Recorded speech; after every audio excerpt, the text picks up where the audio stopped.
Bon, je vais aller assez rapidement. J'avais fait une conférence un petit peu plus longue, donc on va passer rapidement sur certaines choses. Je vous parlerai un petit peu de cette réappropriation de la part d'artistes contemporains et comme on est à Arles, j'ai décidé de vous montrer quelques artistes qui travaillent notamment sur la photographie, sur des univers qui réapproprient l'univers virtuel ou de jeux vidéo et qui montrent justement cet acte photographique dans ces univers-là. On a cité ce matin, je l'avais mis dans ma présentation, en fait, ces liens entre l'art vidéo et le jeu vidéo. Donc, effectivement, ces premières expériences de Nam June Paik que j'ai gardées dans ma présentation pour vous les faire visualiser. Et à la fois, voilà, c'est Yann qui en a parlé, ces premières expériences algorithmiques faites par des ingénieurs du MIT, plus ou moins à la même époque. On est dans les années 63 et 62. Cette question de l'interactivité est assez intéressante. Je trouve que d'un point de vue étymologique, les Américains traduisent mieux la question de l'interactivité puisqu'ils parlent effectivement plus d'immersion. Pour ça, pour faire toujours des références à l'histoire de l'art, j'ai trouvé qu'il y avait un jeu qui est sorti notamment dans les années 77 et qui montrait bien cette question de ouverture vers ce qu'on appelle dans l'art classique le point de fuite. Et c'était ce jeu qui s'appelle Speed Freak. Et j'ai une petite vidéo normalement ici. Je vais vous montrer en fait ce que ça donne.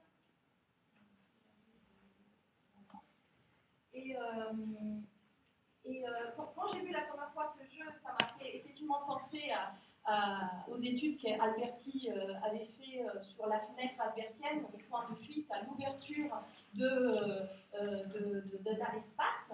Et on est véritablement dans une forme d'interaction parce qu'il s'agit d'une expérience vidéoludique, donc d'un jeu vidéo, et vers les premières formes d'ouverture, puisqu'on n'est plus dans le scrolling droite à gauche, gauche à droite, mais on est véritablement vers une ouverture visuelle d'un espace. Pour ce qui concerne le jeu vidéo aussi, et ce qui fait la différence entre le cinéma et le jeu vidéo, comment on implique plus l'interactivité et comment on implique plus l'attention du spectateur, j'ai été chercher aussi d'un point de vue notamment du cinéma. Alors, je vous ai mis un traditionnel FPS qui est aussi un programme qui a été beaucoup détourné sous forme de mode par des joueurs et par des artistes, à Unreal Tournament, où on voit effectivement la main du joueur en première personne qui joue et qui shoot. Et j'ai été chercher en fait côté cinéma et j'ai retrouvé qu'en 1940 en fait un film qui s'appelle Lady in the Lake, sorti, réalisé par Robert Montgomery, avait effectivement commencé avait été tourné entièrement en première personne et donc on pouvait effectivement impliquer l'identification du spectateur sur le personnage principal. J'ai un petit extrait de ce film qui est assez intéressant. Donc, je prends le petit là, puisque pour les joueurs de FPS, ça va être assez étonnant. On a véritablement une chanson là-dedans. Very good. You're a Yankee, you wouldn't understand. I don't think the scheme's going to work. But pardon me, Mr. Muller, you have the time. What's the matter? Doesn't your clock work either?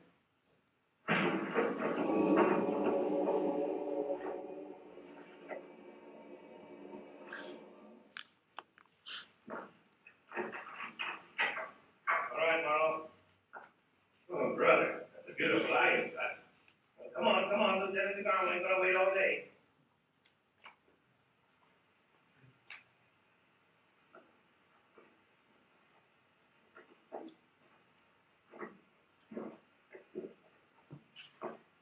Well, let's take a rest. Oh, tough guy, huh? Okay. The next time we get you in here, we'll teach you some manners. Come on, get moving. ne voit jamais le personnage principal comme dans n'importe quel FPS, sauf quand il se reflète dans la caméra. That him? Looks like it. Voilà cette question de l'interactivité et cette question effectivement qui avait intéressé aussi, j'avais mis l'exemple assez intéressant de l'M.9 en 1999 et il va au-delà même de l'interactivité simple avec juste l'interaction visuelle, mais voilà, par des prothèses intégrées au corps. Dans un sens aussi anticipateur, plein de questions et plein de prothèses qui existent aujourd'hui et qui sont en cours de réalisation pour passer un petit peu rapidement sur quelques exemples que j'ai amenés et je vous montrerai aussi quelques machines à la fin si j'ai le temps. J'avais pris comme exemple un artiste qui a longtemps en fait travaillé sur un mode de hacking de cassettes de jeux vidéo et qui a réalisé des détournements assez extraordinaires. C'est Corey Campbell qui récemment maintenant se consacre exclusivement à des installations et qui au début des années 2000, donc on est vraiment quand on a eu les premiers modes dans les jeux vidéo, notamment dans Half-Life fait par des art gamers. Les artistes aussi, en fin des années 90, ont commencé à détourner des cassettes de jeux et des jeux et du code. Lui, il a réalisé notamment ce détournement dans le jeu vidéo des années 90 qui s'appelle A Shot Andy Warhol, donc avec une référence à Andy Warhol. Je vais vous montrer un extrait de ce jeu. Donc il est rentré directement dans le code et il a rajouté des personnages, et notamment le personnage de l'artiste. Ça me fait penser un petit peu à donc le but, c'est de chuter sur différents personnages. Et je pense que le maximum de points est atteint en chutant le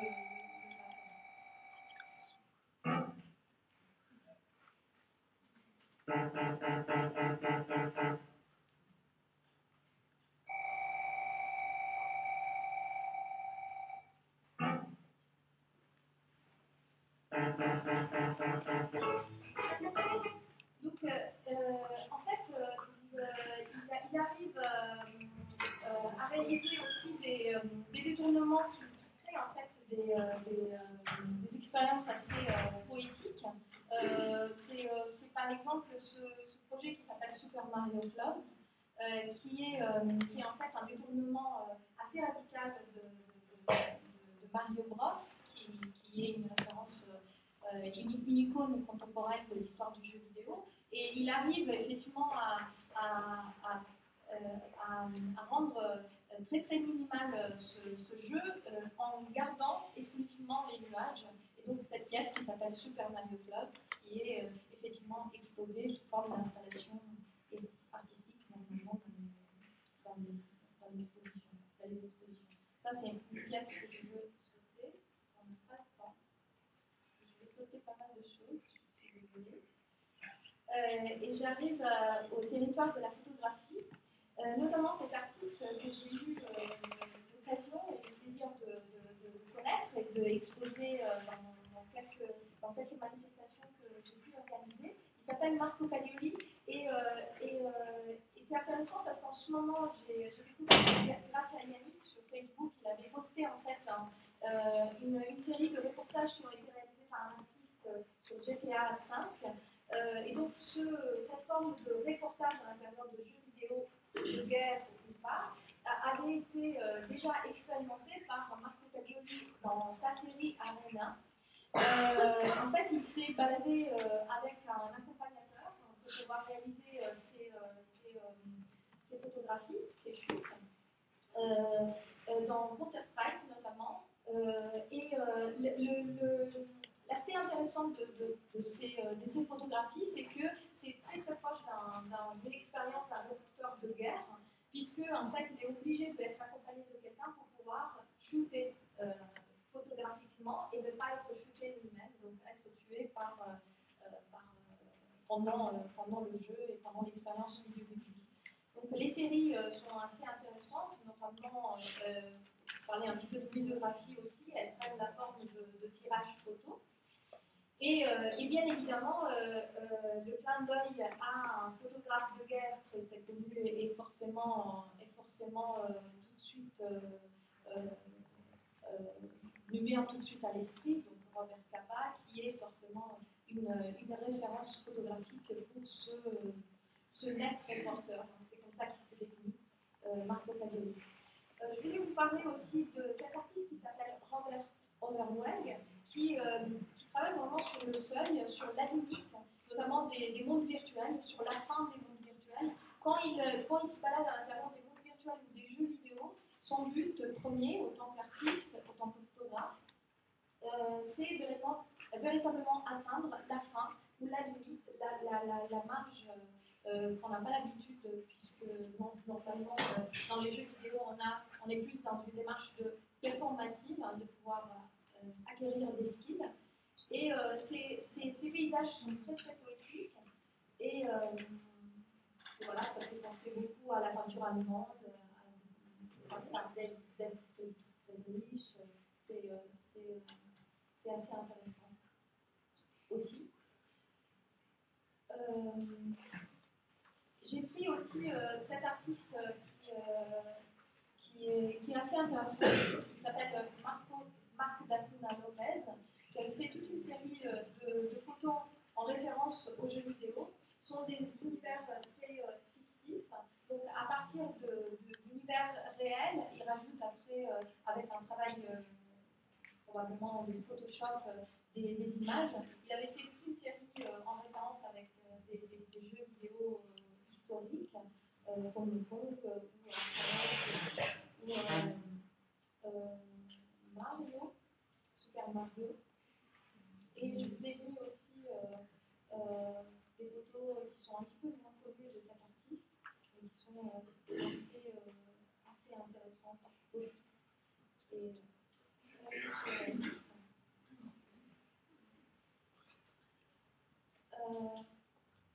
Cao Fei, c'est aussi une autre artiste qui a beaucoup travaillé sur la question des cosplayers, pas cosplayers. Et c'est une artiste qui a beaucoup fréquenté aussi l'univers virtuel, notamment Second Life. Elle avait fait un projet. Mais là, je vous montre surtout une série de cette question abordée déjà de dérive paysagère. Là, c'est plus une dérive identitaire. Cette pratique qui est très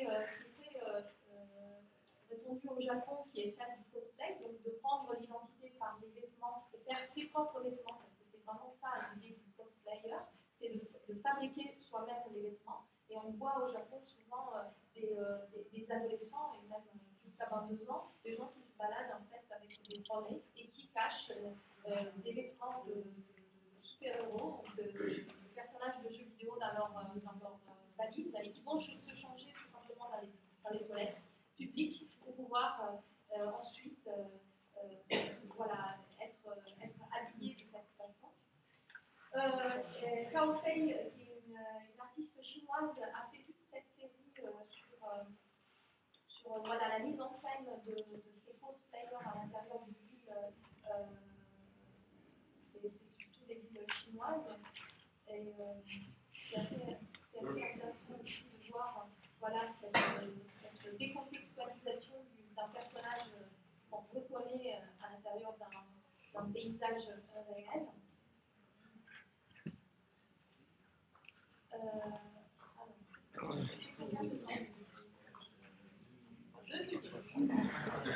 Oui, désolé. Ah oui. Ça sera en ligne, Donc, on saute tout ça pour arriver aux machines humaines. Et je suis peut-être aussi, j'ai le plaisir aussi d'introduire ce que vous allez découvrir ensuite avec Isabelle Herbert, qui est véritablement une référence dans le métier concernant le machine humain et qui a été une des premières personnes à s'intéresser à cette question de nouveau cinéma, de nouvelles formes d'écriture cinématographique. En tout cas, voilà, le machinima, qu'est-ce que c'est? Pour reprendre un petit peu l'étymologie, donc ça reprend trois mots existants, qui est la machine qu'on utilise pour les fabriquer, l'animation, parce que c'est issu aussi de l'animation, du cinéma d'animation, mais c'est surtout pas du cinéma d'animation, et du cinéma. Donc c'est un film, en gros, réalisé en filmant à l'intérieur d'un monde virtuel ou d'un jeu vidéo. Je ne vous montrerai pas le premier machinima, mais en tout cas, vous le trouverez sur Internet. Le premier machinima, c'est une expérience en fait réalisée par un art gamer, tout simplement en 1996, en fait, et il s'appelle The Diary of a Camper. Et donc, c'est tout simplement quelqu'un qui filme sa performance vidéoludique pour montrer à ses potes qu'il arrive à terminer le niveau en très peu de temps. Aujourd'hui, le machinima démontre qu'on peut faire beaucoup de choses avec. J'ai plein d'exemples parce que pour longtemps, j'ai lancé en fait un festival qui s'appelait le Festival Atypique, qui a fait 3 éditions. Et donc j'ai pu côtoyer cette énorme communauté des machine makers qui est très très créative, qui fait du cinéma documentaire, de l'expérience performative avec des capteurs, plein de choses. Et là aujourd'hui, je dois choisir et vous montrer quelques machinima. Et je vais vous montrer un machinima réalisé par un court-métrage réalisé par une femme qui s'appelle Lenny Boom et qui a gagné le prix. Qui a gagné le prix du film expérimental, un Atypique Festival. Lenny Boom réalise ses vidéos surtout, ses machinima surtout à partir de Second Life. Et je vous montre ça aussi parce qu'on a une image très kitsch de Second Life avec des femmes, des gros seins, des cheveux bleus, etc. Alors que voilà, là vous allez être assez étonnés.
Et je peux en montrer un autre, complètement différent. C'est. Alors, je sais plus. Crashmaster.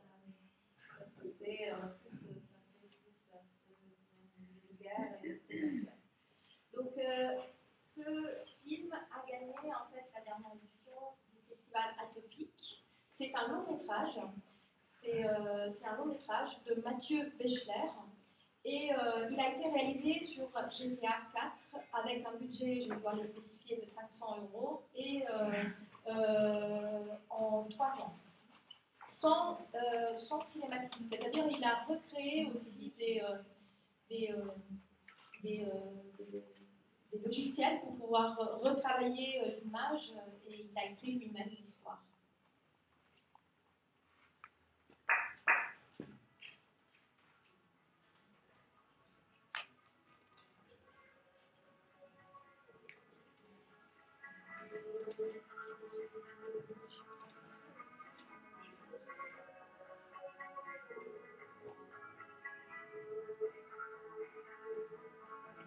New York, 9 million people in the city, 18 million people all verse.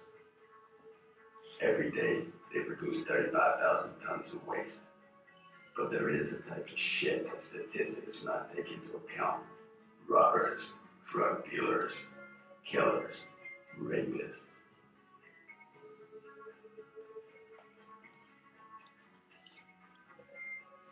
This is where I come in. Once the small beans are collected, I'm dealing with the large ones.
Romantique, il y a aussi une histoire d'amour qui est assez difficile à l'intérieur de GTA 4 parce qu'il y a que des prostituées.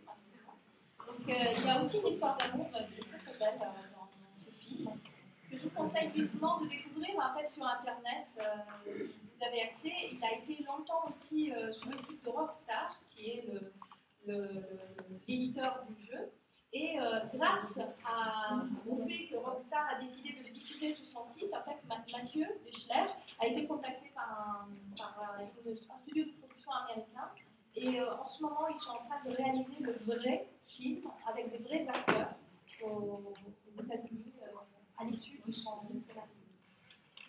Et uniquement, comme tu l'as dit, Isabelle, cet après-midi à 14h dans le cadre des ateliers machine bar, des ateliers machine bar, on va vous montrer comment faire ce genre de réalisation. Voilà.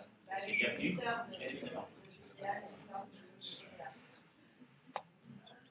Un grand merci, Maria. Merci à vous.